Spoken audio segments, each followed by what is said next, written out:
From the beginning of time, man has always had a pursuit of the best quality of life possible. That quality of life is not possible without resources.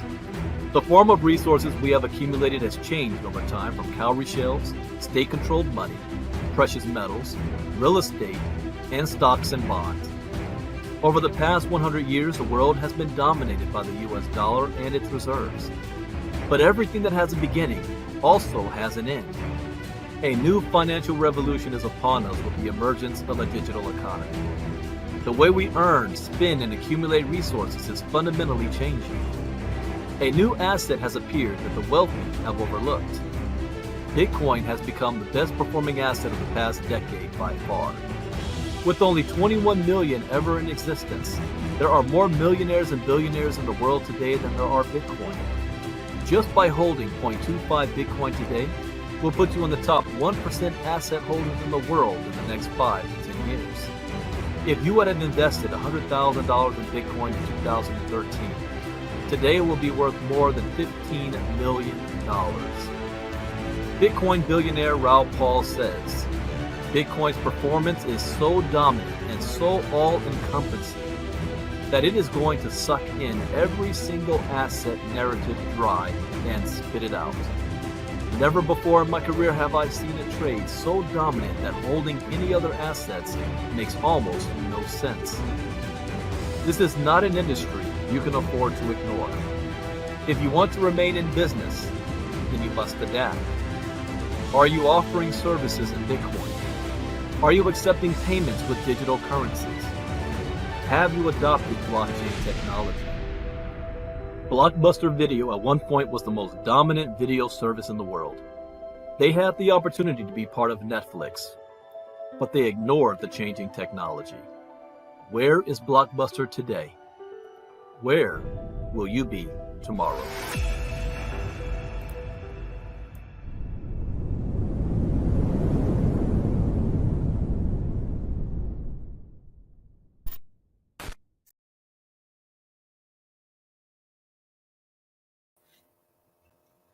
All right. Good morning, everybody. Welcome to Early Morning Crypto Talk. Bitcoin Brandon from Los Angeles, California. I am the founder and CEO of Ivy League Crypto Academy, ILCA for short.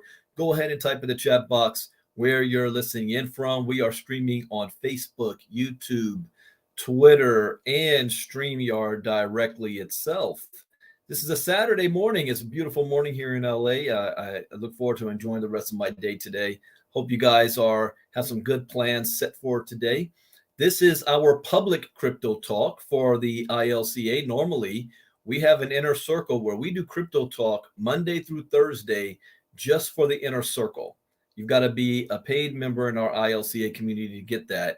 But on Saturday, I do it open for everybody. Now, you don't get everything that we cover in the inner circle, but you get a good idea and a glimpse at what we do in our community and why our community is so important. Why do you want to be a part of these crypto talks? I cover news, I cover information, I cover the crypto space, geopolitics, and how it matters with the financial system. Sometimes we find tokens, coins to get a part of, different projects that we're a part of. You're able to get some of your questions answered. We look at some of the exchanges, and I mean, it's a great community to be a part of it. And I always say it pays to be in the inner circle. So we're going to kick things off. I'm going to share screen and show the charts. We just completed our 5-day challenge this past week. And like I say, even though the topics may be the same, it is never delivered the same way. It is always something different. So I see you, Mr. Mike Nowalski. Good morning, Mr. Albert, Kevin Strausser, Brenda. Good morning. Good morning. I see Facebook user from Colorado. Martha from Cancun. Oh, there's Mr. James R. Davis Sr., Big James. What's going on, James? Elton Poitier, or Poitier, almost like Sidney Poitier from Massachusetts. What's going on, Elton? Elton is my man. He was telling me about how his son is the stunt double in Picard. I am a Trekkie. Good morning, Leonard Long. Oh yeah, Captain. I gotta do it right. This is Captain Bitcoin Brandon star date 04292023. Like, what's he talking about, Captain? I hit the rank of captain in our metaverse project. So we're very excited about that. I see you, Miss Marnita Casa. Good morning. Good morning. There's Leonard Long, and good morning, Captain. So let's go ahead and let me share screen. And we got some very, I mean, the month of May is going to be an explosive month, I predict. So I'm going to show the entire screen. All right, just let this pop up.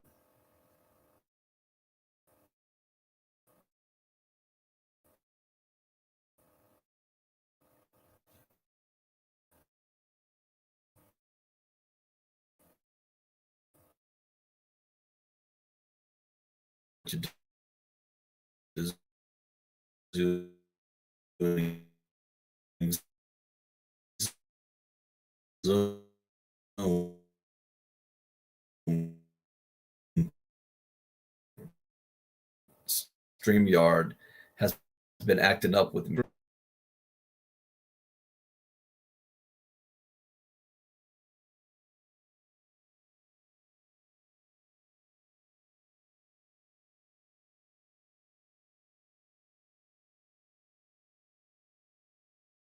All right, Brenda. Welcome, welcome. Okay, so you should be able to see my screen now. And cap is at 1.26 trillion. That is up 1.5% in the last 24 hours. Bitcoin dominance is at 45.1%. Ethereum is at 18.3%. So this dominance, Bitcoin is still above high. And for those of you who knew me from the very beginning, if you ever want to know, are we in a crypto bull run? Bitcoin dominance needs to be below 35%, probably between 30 to 32%. And you can signify that we're in a crypto bull run. And I do not see this happening until, I only share that with the inner circle. You got to be in the inner circle. I already have a prediction timeline on when I think we will be in the next crypto bull run. Bitcoin price is at 29,300. That's gone up 0.7%. So since we do this week to week, the last 7 days is what we're going to look at, not the last 24 hours. So Bitcoin is up 7.7% on the week. Earlier this week, it had a explosive pump up right here. Ethereum is up 3.7% on the week. Now see, Miss Casa, what I'm talking about? I've been up for hours now, but it's only when I'm doing this, for whatever reason, that the yawns start coming. Let's see, BNB is up 0.8% on the week, but it had a downward turn here midweek. So this is a little outlier where we see Bitcoin and Ethereum had that bump earlier the week, and it's maintained itself. But Binance, on the other hand, did not. It lost that momentum. Ripple is up 7.1% on the week, but it still hasn't reached back to that 50-cent range. So this is still on standby with the SEC. And that's our main topic today. We're going to talk about that. Crypto is under attack, but the crypto space is fighting back. Coinbase and Ripple. Cardano is up 6.5% on the week. Lido staked Ether's up 3.4. Doge is up 3.7. Matic. Solana, look at Solana, is up 11.7% on the week. That's interesting. We've got Litecoin is up 6.6%. Avalanche 4.6%. Wrapped Bitcoin 7.7%. Cosmos Hub 8.9%. Oh, look at that. Internet Computer is up 20.6%, 10% in the last 24 hours. That one popped up. ICP. All right, let's see the Arbitrum went down though. Everybody went up, but this one went down 5.6%. Let's see the best performers over the past week.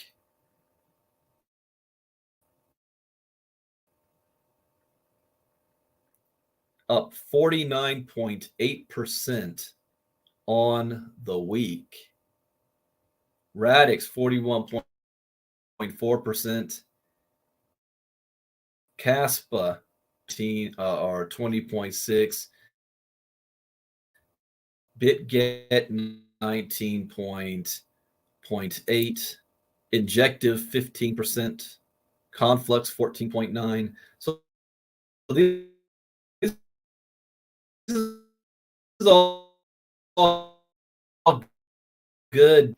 These are up. Who did not perform well over the past week? Down 19% on the week. Wow.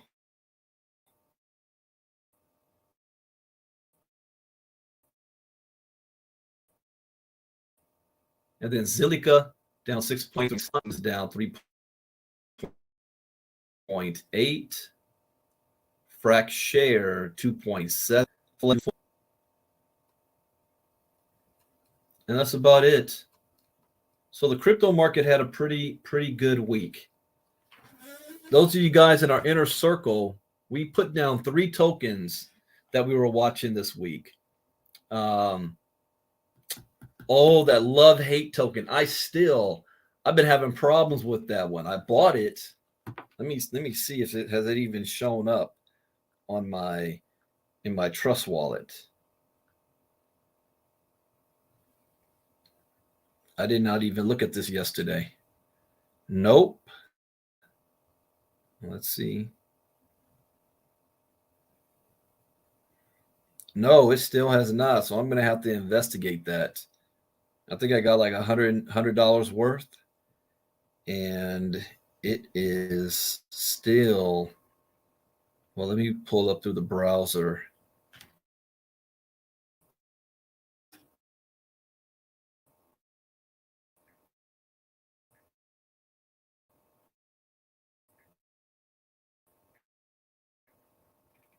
Was it lovehate.inu? Yeah, there it is. Lovehateinu.com.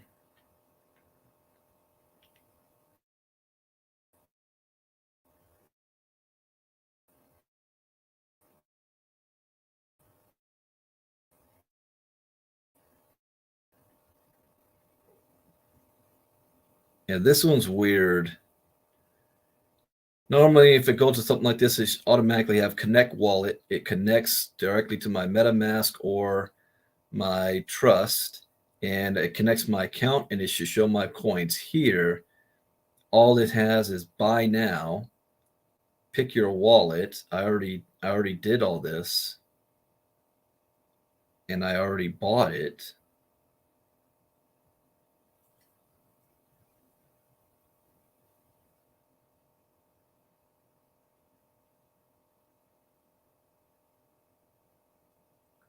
All right, we got a scammer already on here, ladies and gentlemen.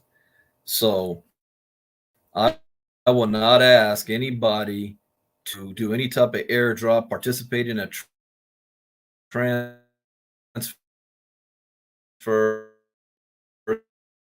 This is a clown pretending to be my site. So let me block.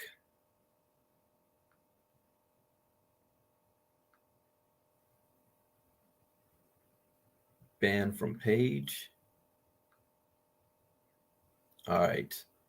Just be careful out there. There's a lot of scammers out there. Yeah, I am sharing screen, so you should be able to see my screen. Can you guys see everything all good? Yeah, but I gotta ask Provis about this one because he kept saying that he sees his tokens. Anybody else see yours? Melanie, yours hasn't shown up either. So I'll look over this on the weekend, and we'll really jump on this on Monday morning. to see what's up with Love Hate Inu. And I did not jump on the other two tokens, but I will look at that this weekend as well. But you got to be in the inner circle to hear those other coins. That you can get them on Coinbase and or Uniswap. Mr. Albert, yours has shown up. You see your tokens? Oh, it said not yet. Yeah, nobody has. So the only one that has is Provis, but he did his before we did ours. So we'll investigate that later on. Okay, another token that I've been using because it's the token from WCL. And I see its price is sitting at 49 cents. I still have an open trade here for that 48 cents. So it still hasn't hit that yet, but there's not a lot of volume on this at all right now to pull from. So I'll just sit on that, but I like it sitting at that price. I've got more than 50,000 of these tokens at 49 cents. That's more than 25K. All right, I like that. We'll sit on that for now. Okay, let's jump into some of the news. So crypto industry is absolutely at war against Gensler. So that's Gary Gensler from the SEC and Senator Elizabeth Warren. Blockchain Association CEO Smith says. So it's about time they're fighting back. The war won't last forever, but probably will continue for the next 18 to 20 months. Really? I wonder why they use that timeline. Let's see here. Okay, we're going into May 2023. 12 months from now, we will be in full presidential election mode right before the summer debates. So primaries would have been over by that time. Add another 18 months to that. So May, 13, June, 14, July, 15, August, 16, September, 17. Oh, so they're talking about the elections. So from now until the 2024 election, we're going to see a huge battle. That means that they're going to try to politicize this. Will the politicians try to politicize crypto? Right now, it's pretty much partisan. You have Democrats and Republicans on one side that love crypto. Then you also got another set of Democrats and Republicans that don't like crypto. Austin, Texas. The crypto industry is absolutely at war against policy and lawmakers in the U.S., particularly against SEC Chairman Gary Gensler and Senator Elizabeth Warren. Blockchain Association CEO Kristen Smith said during a panel Friday at Consensus 2023. Elizabeth Warren has an anti-crypto army. She is advertising on Twitter for her campaign that she has an anti-crypto army, Smith said during Beltway Confidential inside the DC crypto scene. Senator Elizabeth Warren's controversial anti-money laundering act was originally introduced in December and did not go anywhere. It was met with little fanfare and considerable criticism.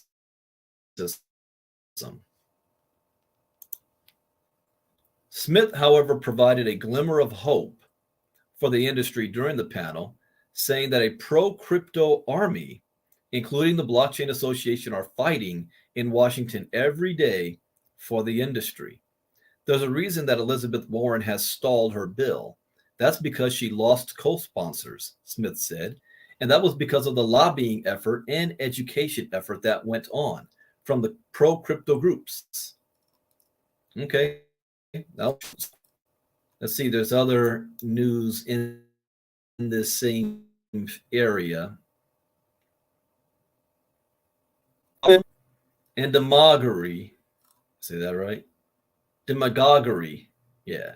Opportunism and demagoguery fuel the U.S. regulatory crackdown, Steptoe partner says.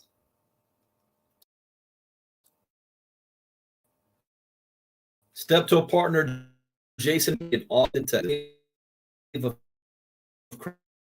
crackdowns on the world. Now, this also lets me know that we're coming close to a tipping point. When you see it really getting heavy like this is like the last stand that they can try to make, and they're not going to be able to succeed. And then it's going to be kind of smooth sailings once we get past this point. So, U.S. regulators and the SEC, like the SEC and the CFTC, have always engaged in an arms race to rein in the crypto industry. However, the multi-billion-dollar collapse of crypto exchange FTX has triggered a particularly tough wave of crypto regulatory crackdowns,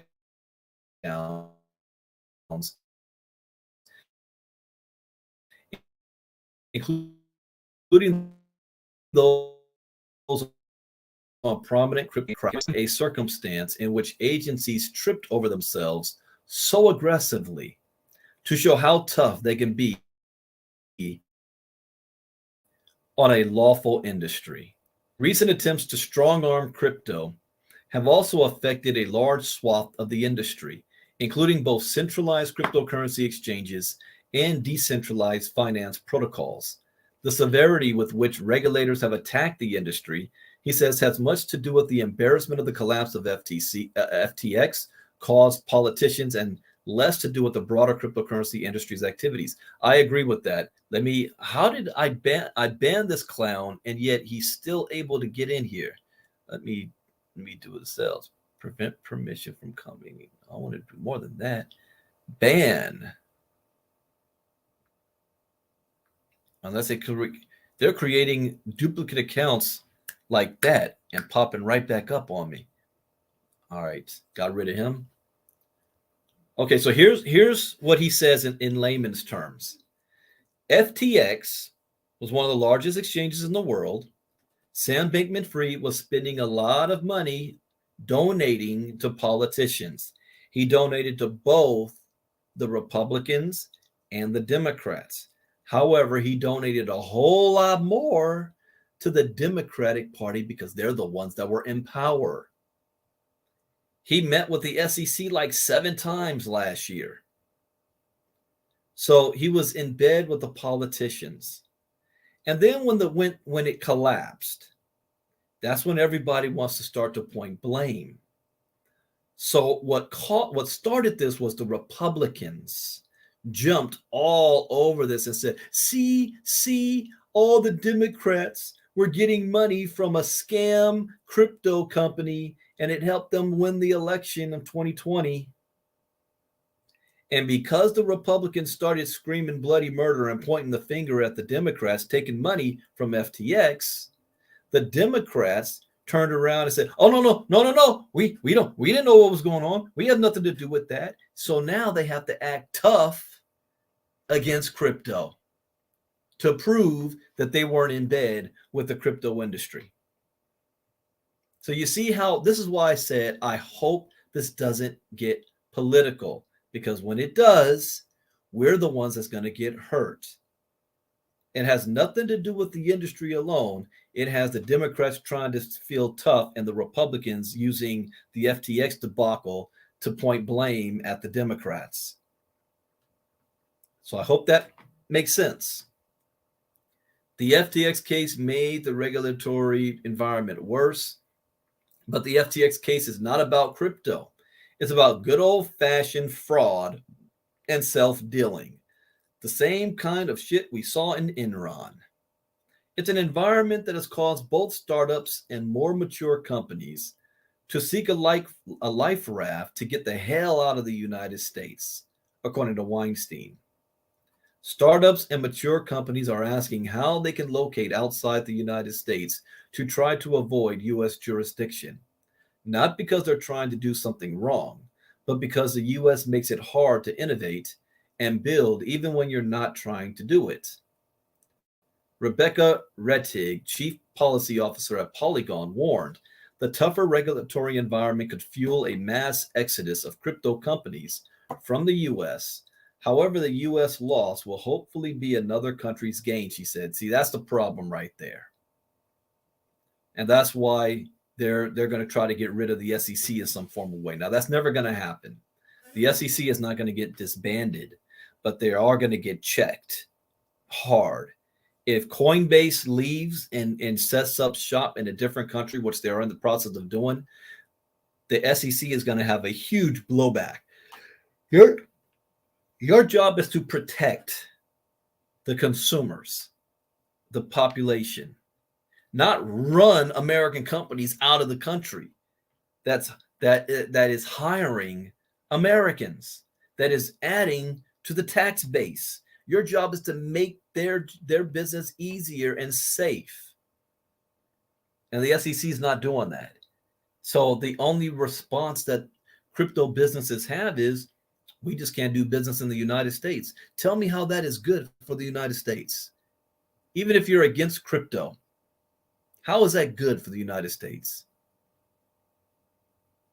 Just as if, and this is not a political statement, I'm being like Tucker Carlson. I'm just want to ask a question. How is it good for the governor of a state to go after the largest employer in the state of Disneyland? And other states are like, hey, Disneyland, if you ain't wanted in Florida, come on, set up shop out here in South Carolina. We'll give you a plot of land. You're the biggest employer. You're the reason why we have all the tourism. Yeah, come on up here. California. The stupid policies from the Democratic Party in California when it comes to business has businesses fleeing the state of California, going to Nevada, Arizona, and Texas. How is that good for California? So for those of you who get butthurt over any type of political thing I state, I am talking on both sides. Republican governor in Florida is doing something stupid, and the Democratic governor in California is doing something stupid. Okay, is that okay, guys? Hey, people get so freaking hurt. How's that good for business? It's not. How's it good for business in Texas, where every time any new business comes up, they want to put a cease and desist order? When people in your state are actually making money, which means that they're not using government funds for social programs, which means they're able to pay more in taxes and get out of debt and be employed. But you want to shut it down. All right, let me get off of that. Next up, AI tool analyzes speeches to signal trades. Oh, this is I can't wait till I create my AI course. And it's like, I kind of got to hold off on it because this is growing so fast that if I were to create a course right now, it would be obsolete in 60 days with all this new stuff. AI now, I saw this other article. AI, in fact, I want to pull that up. Let me see where I saw that. People are now using AI to, now that's JP Morgan, analyzes Fed speeches to signal trades. That's crazy right there. They're also using AI to be able to listen to politicians, and the AI can check in their voice patterns, whether they're lying or not, whether they're agitated, like Gary Gensler, when he was on Capitol Hill shaking, like he had a sniper rifle pointed at him. And I don't have my camera on. And he straight up couldn't answer the question, and he's just shaking like a baby. So AI tool created by JP Morgan analyzes Fed speeches to signal trades. The investment bank uses OpenAI's ChatGPT. I'm surprised they didn't create their own. They're already all over the metaverse. To sniff out trading signals from Federal Reserve policy statements. Investment banking giant JP Morgan has reportedly unveiled an artificial intelligence tool to analyze. Wait. How do they do that? Okay, well, hold up. If they're using API, open API's ChatGPT, what did they do? That means anybody can do that. So, has reportedly unveiled an AI tool to analyze Federal Reserve statements and speeches to detect potential trading signals. On April 27, Bloomberg reported the Wall Street Investment Bank is using a ChatGPT-based language model to suggest comments from United States central bankers. These Fed policy signals will be rated on a scale from easy to restrictive to derive what the bank has called a hawk-dove score. Okay, I do something similar. When you guys see me when I do crypto talks in the morning, I don't read these articles before I cover them. I'm doing it live, and my commentary is me thinking out loud. Like if I didn't have the camera on, I would just be thinking this to myself. I don't read to read, I read to understand. And so when I see like a billionaire or a bank make a statement, I break that statement down. I'm looking at the adjectives that's being used. I'm looking at the phrases that's being used, the sentence structure. And I'm reading in between the lines. Now, there's no way I can do it on the level of an AI. An AI can cover all the variables. So I understand what they're doing because I do the same thing. These Fed policy signals will be rated on a scale from easy to restrictive to derive what the bank has called a hawk-dove score. I need to write that one down. That's a new term. A hawk-dove score. So just by breaking that down, hawk, that is like a shark. They're aggressive. Dove is you're a little bit more passive, a little bit more what's the word I want to use? Soft. Hawkish. Oh, let me keep reading. Hawkish is a monetary policy term that refers to raising interest rates to keep inflation under control. So hawk, raise interest rates. And then dove, I take is lower, favors an expansionary monetary policy and lower it. Okay, so dove, lower interest rates. Okay, the AI tool will give analysts a way to detect policy shifts that could provide the bank with a heads up on trading signals, preliminary applications, and encouraging, JP Morgan economist Joseph Lupton reportedly said. The tool can be used to predict changes in central bank tightening. Remember, guys, I always say too, when a multimillionaire and a billionaire makes a public statement, they don't just shoot off the cuff. They know that anything that comes out of their mouth can have an impact on their business, their stock, their shareholders, and the market. So they can manipulate the market sometimes by what they say publicly. So whenever they do say something, I'm trying to figure out why are they talking about it and why now? And how are they talking about it? What moves are they about to make? Don't follow what they say, follow what they do. The tool can be used to predict changes in central bank tightening. Hawkish policy statements, for example, could result in rising yields on one-year government bonds. According to the JP Morgan model, which can analyze statements going back 25 years, Fed sentiment has fluctuated recently, but remains predominantly hawkish. The Federal Reserve is expected to raise its benchmark interest rate by another 25 basis points to 5.25% next week. If that happens, I'm giving you another prediction. You know what? It's not even a prediction, it's a spoiler alert. You're going to see more small banks get hurt. The moment they do this, what was the bank last week? Not Federal. What was the name of that bank last week, guys? We covered it in Inner Circle. That, in my opinion, was the reason why Bitcoin jumped up earlier this week, and the whole crypto market did. But they apparently had lost $104 billion. But the government didn't shut them down. So I'm like, why you shut down SVB Bank?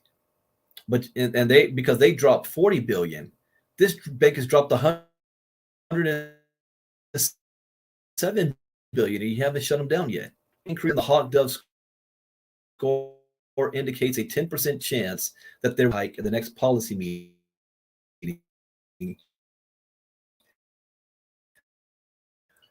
And by keen and letting its employees use them. Oh, now they sound like China. China's keen on using crypto and all that, but they're not keen on letting their people use it. In February, the company restricted its staff from using ChatGPT. How can you do that? Well, JP Morgan did say, I'm going to fire anybody that I see in my company using crypto. You're going to restrict your staff from using ChatGPT? No particular incident spurred the decision to block employees from accessing the AI chatbot, and other firms have made similar moves. I don't know about that. I mean, that's going to be a huge talking point or issue in America within the next 6 months, from people using it on their jobs. Last week, there was a big thing about Hollywood screenwriters. The Hollywood Screenwriters Guild had a big meeting, and they've raised a concern that they're going to be replaced. AI will be writing scripts, and they'll be able to do it better than the people, which means they're not going to have a job. What about authors of books? About school? But how do you put the genie back in the bottle? That's a big question. It's already been released. An annual letter to shareholders earlier this month, JP Morgan CEO Jamie Dimon revealed that the bank has over 300 AI use cases in production. So, on one hand, he's trying to ban it. On the other hand, 300 AI use cases? Those of you who are following my crypto financial storm is coming. Jamie Dimon's predicting that a hurricane of a financial storm is coming, the biggest of our lifetime, and that JP Morgan is prepared for it. So if he makes a statement like that, then you got to ask the question, what are they doing to prepare? I just have seen the next step. One, I already know. They're launching their own CBDC, and they created a company to have a foothold in the metaverse. They wrote a 14-page or 17-page report about the metaverse. But now, I didn't know this until right now. Right? This is why Crypto Talk's important. We learn stuff. I just learned something new. 300 AI use cases, not released yet, but in production. It's like Bank of America in 2017 was closing down any business account that was purchasing Bitcoin with their business account. At the same time, they had 70 patents on blockchain technology. So now JP Morgan's doing the same thing. They're getting a foothold in this AI. How many AI use cases can you come up with in your head right now? If I really sat down and wrote it down, off the top of my head real quick, and say, Brandon, you got 10 minutes to write stuff down, I might come up with maybe 20 to 30, because your imagination is your only limit. Give me more time and I can come up with more. But they already have 300. Let's just think of a couple of them. AI in the medical field, AI in banking, AI in service jobs, AI in fast food restaurants, AI in customer service, AI in gaming, AI on social media. AI in the travel industry. You see, good grief. You see how difficult that is? In other words, I got to think AI in every industry. That's right. You can put AI in anything. I don't know who that is. Facebook user said that, but you can put AI in anything. So JP Morgan, see what wealthy people do when new technology is around that they didn't create, they attempt to ban it and marginalize it, while at the same time, oh, that's Kevin. Thank you, Kevin. At the same time, they position themselves in it. When I remember my story about the river of money, and the river of money moves and it changes courses, and the wealthy people have boats and oil tankers and yachts in the middle of the river. And when the river begins to change course, they just pull up anchor and flow in the new direction of the river. While everybody else who can't afford a boat, we're trying to fish for money on the banks of the river, and all we see is that the river dried up. We don't realize it changed course. The river never dries up. It just moves. We're always late to move with it. But the wealthy, they're the first. And you see, if they are putting their attention on metaverse and AI, then where should you be putting your attention? What, weed? I'm just saying. If this is where the river of money is going, let me not put down weed. Let me do it this way, because it's important to have multiple streams of income. You should have a foothold also in this space. If you're doing everything else underneath the sun except this, you're going to end up like Blockbuster. I hope I'm making sense here. If you're doing everything else, but you're ignoring the metaverse and you're ignoring AI, you're going to end up the way of Blockbuster. Let me keep going here. That's it for that one. Our Hong Kong regulator requires banks to open accounts for crypto firms. Hong Kong's central bank has urged banks to provide services to crypto firms receiving a license. The Hong Kong Monetary Authority, the region's central banking institution and regulator, has called on banks to provide services to cryptocurrency firms. On April 27th, the HKMA issued a circular related to the access of corporate customers to banking services. In the document, the regulator has required authorized institutions referred to as AIs to adopt a whoa. I mean, can I not do an article where they're not talking about AI? Let me go back again. This is the Hong Kong Monetary Authority. It's the region's central banking institution and regulator. Is that legal? Well, it's Hong Kong. I'm about to say, is that legal?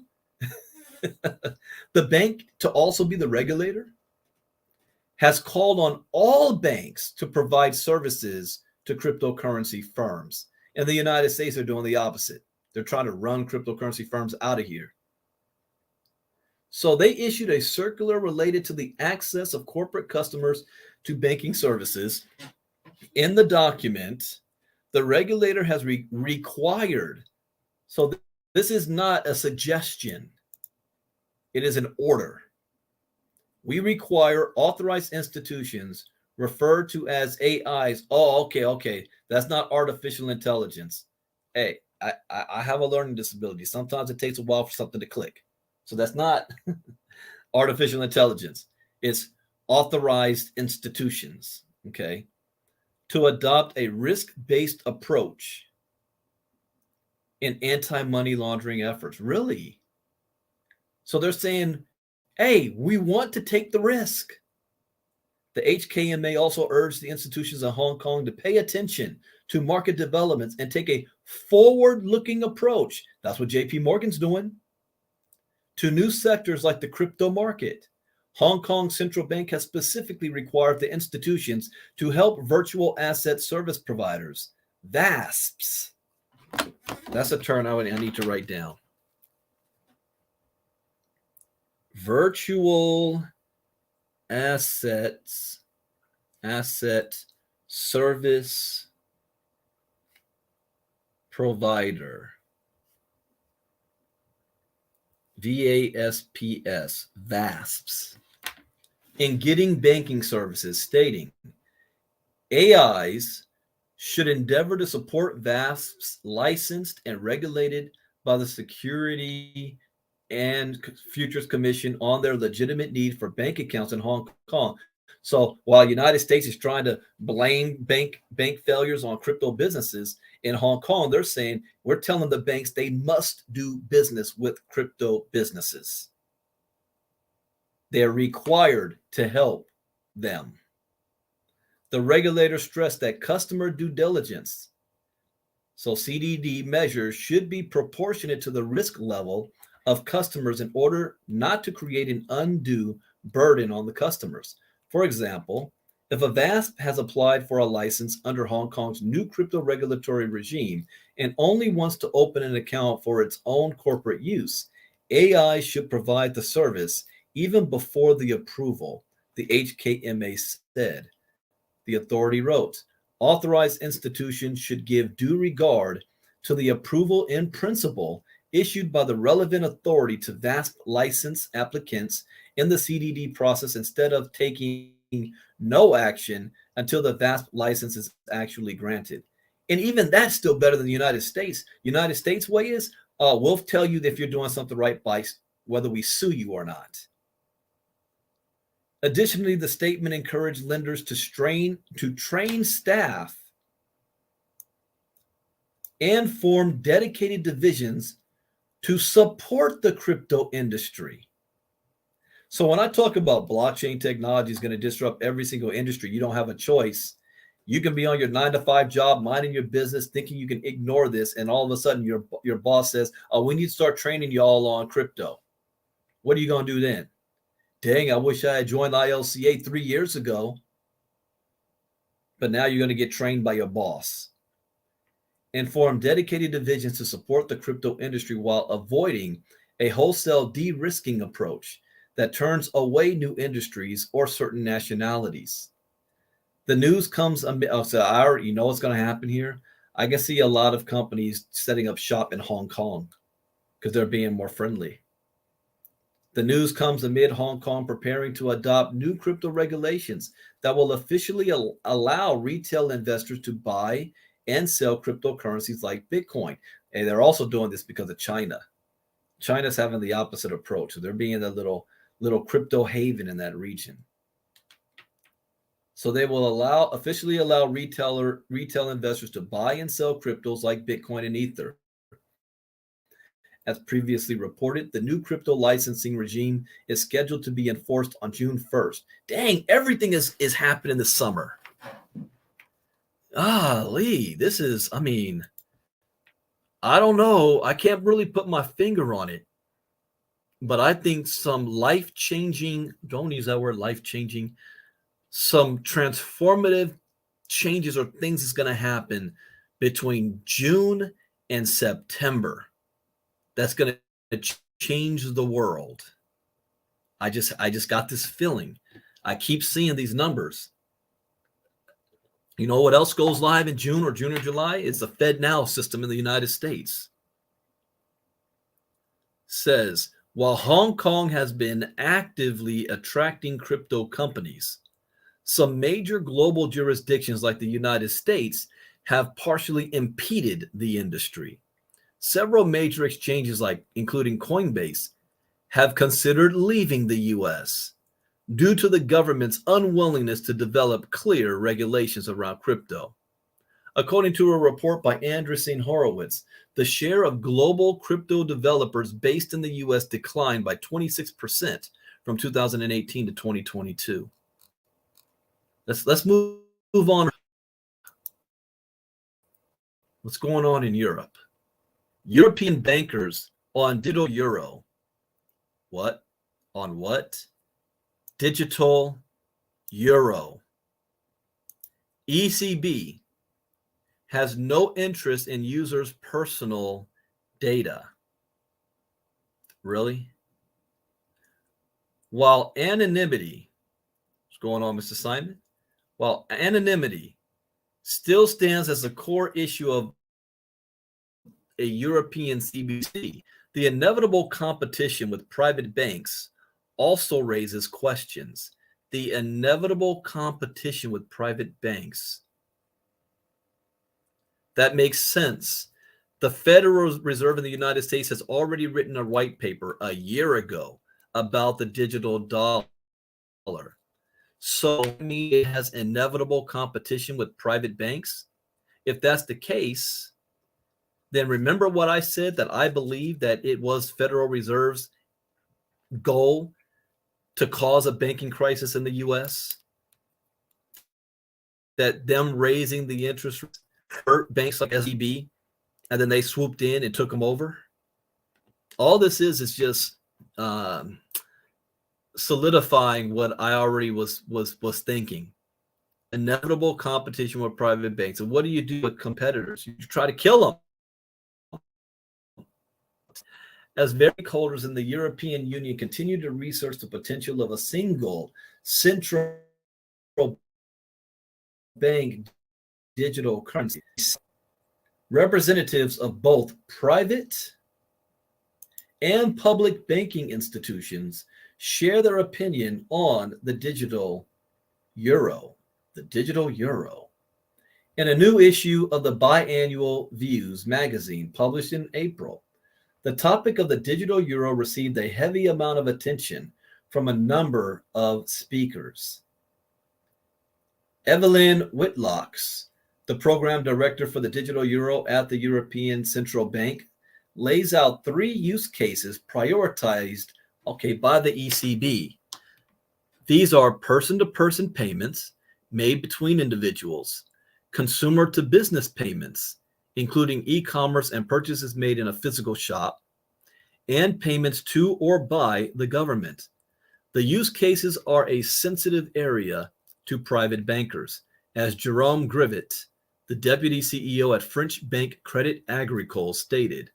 Central bank digital money could threaten the traditional bank's business model by competing with their collection activity and disrupting their financing capacity. Grivet insists that to avoid this, the digital euro should be limited to use as a payment method rather than a store of value. Let me think on this for a second. How do you do that? Limited to use. Only way they can do that is they limit how many CBDC you can actually own. That's the only way I could think that they can limit this. So instead of somebody just accumulating the digital dollar and stacking up on it, you reach a limit. Maybe they say maybe $5,000 or $10,000, enough for you to pay your monthly bills. Okay, let me see. That is something Burkhard Balz, a member of the executive board at Deutsche Bundesbank, agrees with. Balz underscores that the ECB and national central banks should avoid extending their footprint in the ecosystem too much. With the private sector running the distribution of the digital euro, the economic incentives, in Balz's opinion, are essential to involve the intermediaries.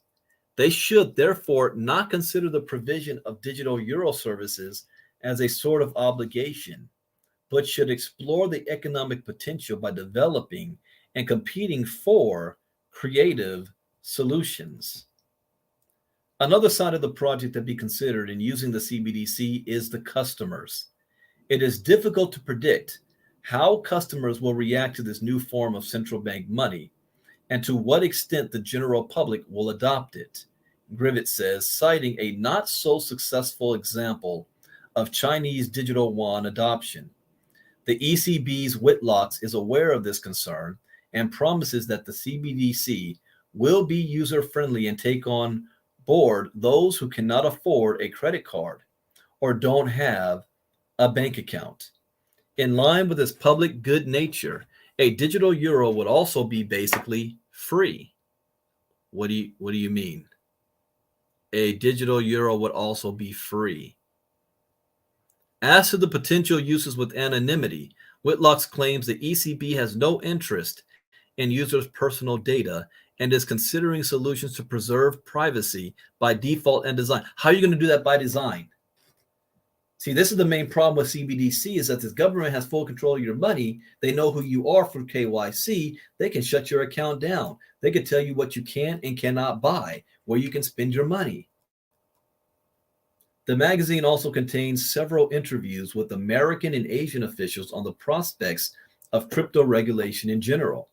For example, Kristen Johnson, commissioner of the US CFTC, remarks that the digital economy needs to be adjusted to the same regulatory standards as in traditional finance, which she believes to be effective. Johnson also repeats the variation of the blockchain, not crypto model. Isn't that interesting? Doubting the extent of the relationship. Doubting the extent? There is no crypto without blockchain.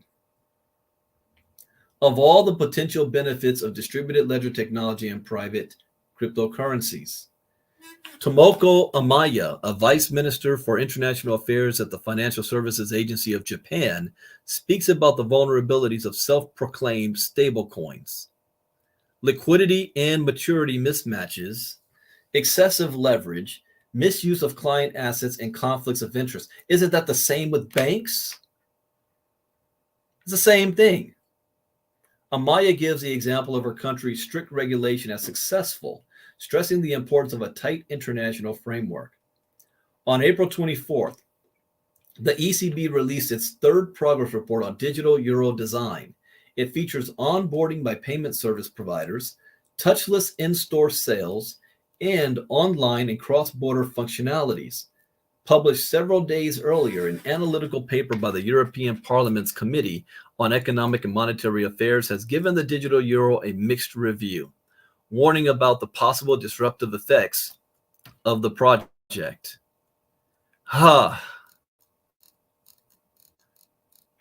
This is interesting. I'm going to get that. I want to pull up Daily Hodl.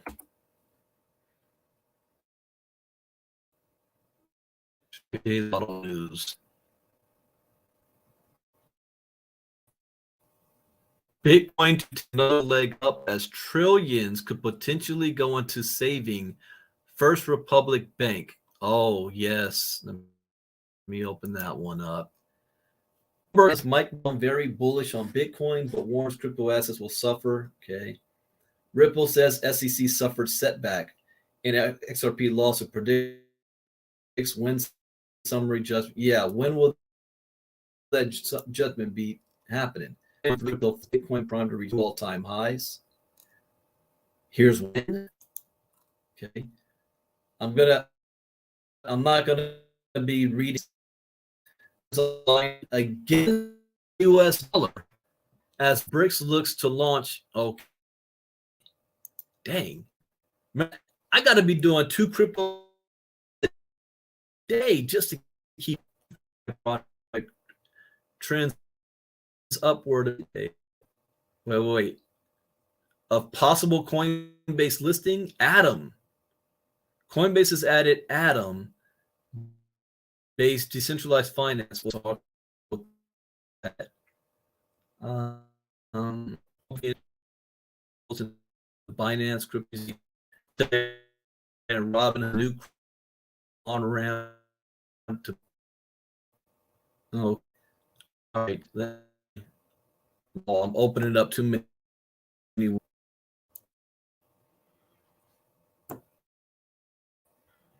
So let's see if I can go into some of these.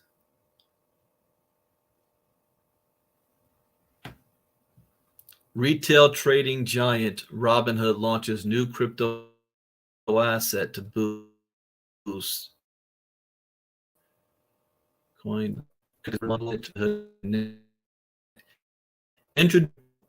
Robinhood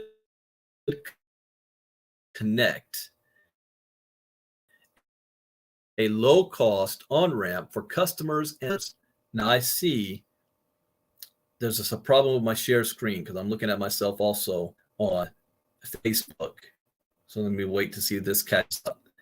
If you guys can still hear me clearly, type Y in the chat box. Because if you can hear me, then I'm good for now.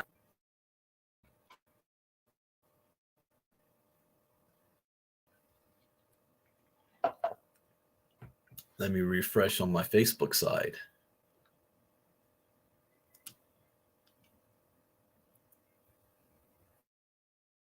All right, testing. Did I lose everything?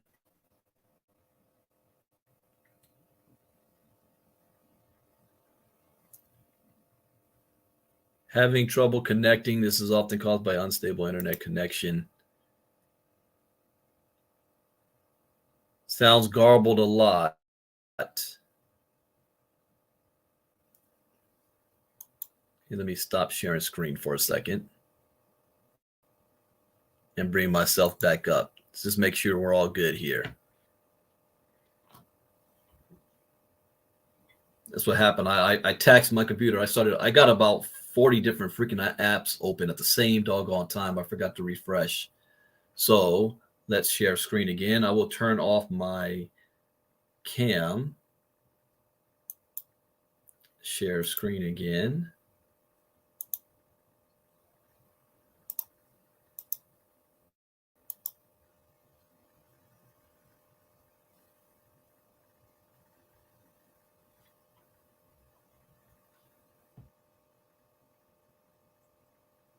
There we go. All right. Yeah, that's Robinhood. Bitcoin to take another leg up as trillions could potentially go into Saving First Republic Bank. Trillions? They need trillions of dollars in there to save that bank?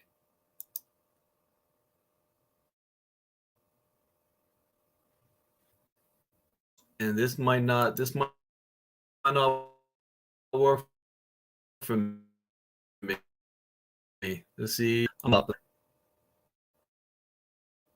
24 nations aligned against US dollar as BRICS looks to launch new global currency. Remember I said, those of you in the inner circle, how many times have you heard me say that nations are now choosing sides? Yet now they're up to 24.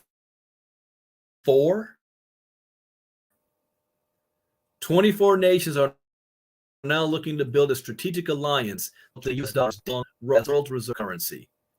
The group of 5 economically known BRICS is reported nations, and these BRICS will be the only ones that have like veto power.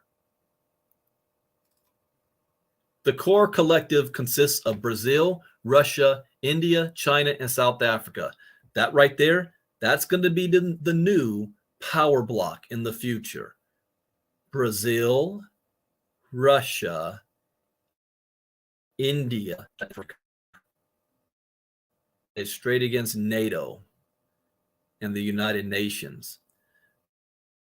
That's according to South Africa's BRICS ambassador, Anil Suklal, who tells Bloomberg that a long list of nations are now looking to join in.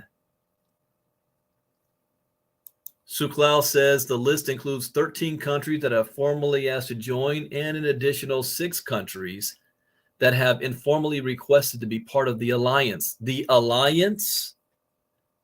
What did I say? This is alarming. The group of known newcomers includes, okay, here's a list of countries. Get ready for this. Saudi Arabia, Iran, Argentina, United Arab Emirates, Algeria, Egypt, Bahrain, Indonesia, 2 unnamed nations from East Africa, and 1 from West Africa. Which one from West Africa? Better not be Nigeria.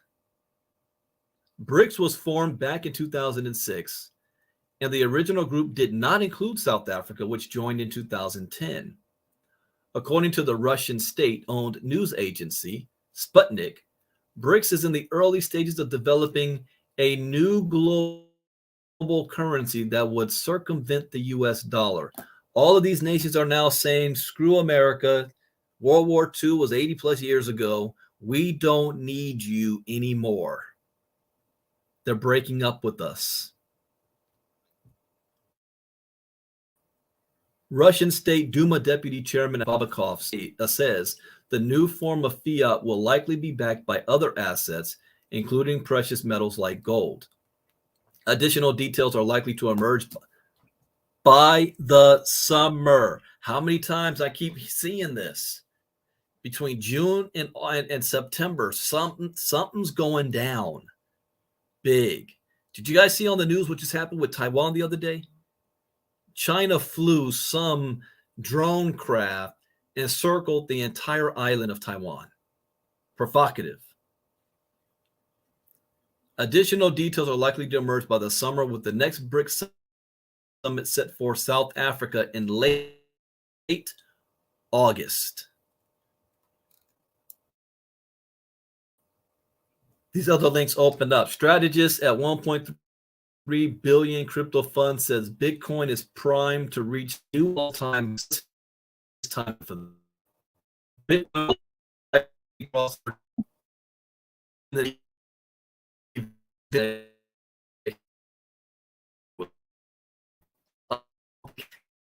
It is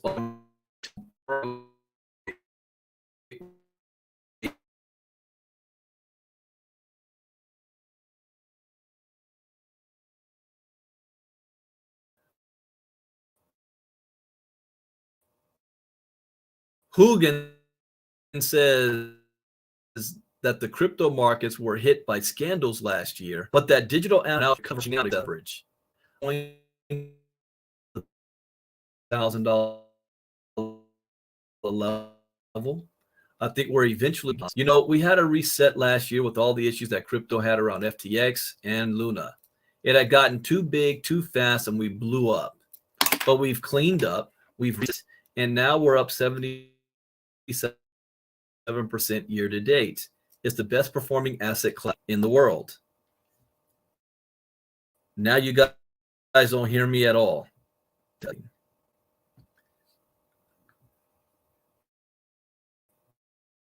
I can remedy this.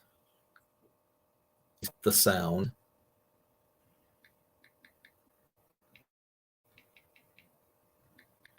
Give me 1 second.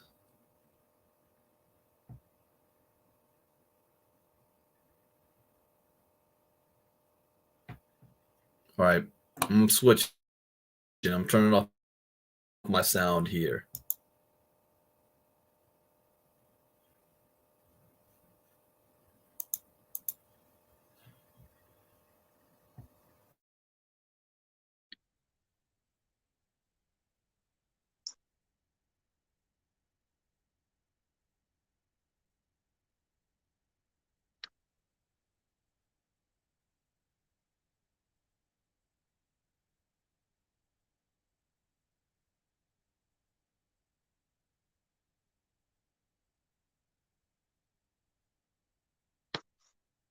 All right, I'm entering on my phone. So let's test this out. Make sure. Let's test this out. All right, testing. If you guys can hear me clearly now, type Y in the chat box.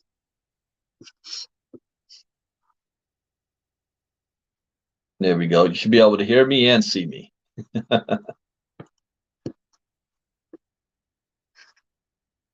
All right, we good? Okay, let's keep this going. So I know I got to figure out StreamYard's been always messing with me. So I certainly think we're going to get eventually above that $30,000, as I said. I think we're moving to all-time new highs Maybe not this year, but certainly by next year. Hugin is also blasting U.S. SEC Chair Gary Gensler for applying rules created in the 1930s to regulate technological innovations in the 21st century.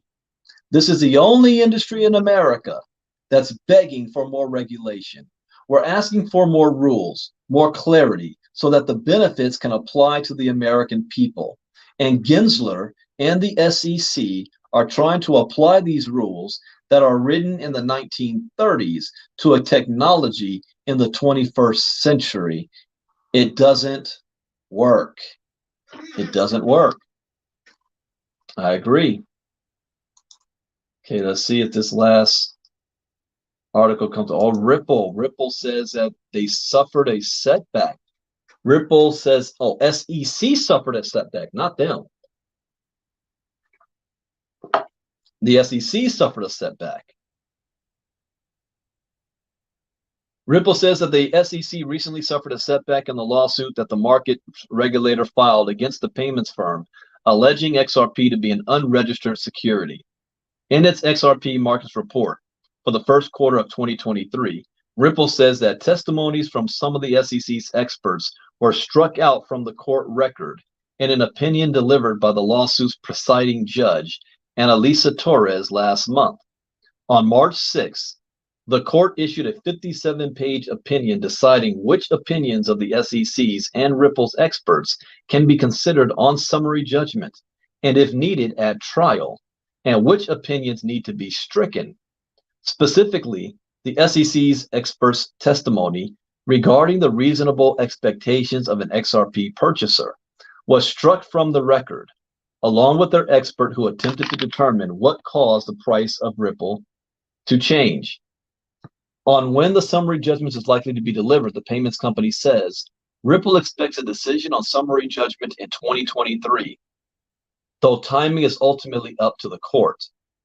Reacting to the rejection of SEC's expert testimonies while retaining Ripple's own, the payments firm's general counsel, Stuart Alderoty, last month said that Judge Torres' opinion had boosted confidence in their case.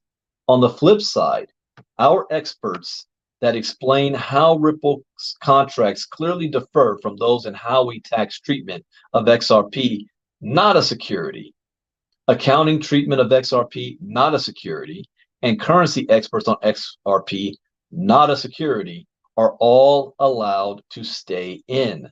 As we have said throughout, we have always felt confident about our case, and with each ruling, even more so. So, hint, hint, hint, you might want to get some Ripple, especially while it's at what, 47 cents, 48 cents? Let me see. Its price, 48 cents right now. You might want to get some Ripple, because if they win their case, Ripple's all-time high is $3.40 something cents. I'm just saying. All right. Let me stop sharing screen. So that brings us to the end of our crypto talk for today. I am not doing any anything tonight. Wait, why is that sitting up there with no sound? Hi, current comment. All right. I'm not doing anything tonight. I will be back. I will be doing a Starbara presentation tomorrow night. Anyone who wants to get onto the metaverse, you want to be able to own a piece of a company inside the metaverse and blockchain and gaming, then you want to be on the presentation tomorrow night. There's going to be a big update from the company next Friday. There's already another big presentation. Well, no, it's private though, that my sponsor is doing in South Africa. I was hosting on next Saturday. But things is moving fast. People are getting promoted. People are making some good money, and nobody even knows what this is yet, because everybody is playing and live good in 420 and IX Global. They have no idea what we are about to do. So you want to get positioned before they do, because it's going to be a flood. So with that, enjoy the rest of your weekend, everybody. Have a good Saturday, and I will see most of you tomorrow night I will be creating how am I going to do this one? I'm going to use Zoom. So get with whoever invited you here to see me tonight. I will post a Zoom link in my Telegram groups for tomorrow night, be at 8 p.m. Eastern, 5 p.m. Pacific. Metaverse presentation. Bitcoin Brandon out. Take care. Bye-bye.